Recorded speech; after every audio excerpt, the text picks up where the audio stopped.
Share Khan, જી નામદાર. આજે હિન્દુના દેવી મારા સપને આવીને કહ્યું કે પાવાગઢનો કિલ્લો તો તું જીત્યો છે, પરંતુ હજુ 1 કિલ્લો તારા ભાગ્યમાં છે. કયો કે અમદાવાદનો જુનાગઢનો કિલ્લો. તો આપણું સૈન્ય તૈયાર કરો, આપણે જુનાગઢ જવું છે. બરાબર છે નામદાર, આપણું 13 તુંગા લશ્કર તૈયાર છે. અરે ડંકા વાગશે રણ મેદાનમાં, ડંકા વાગશે રણ મેદાનમાં. સુરા કાંઈ બધાય શિયાળ હોતા નથી.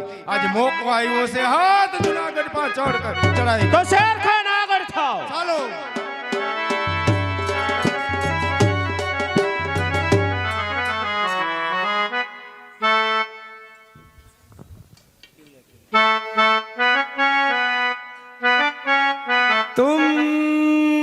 तुम हो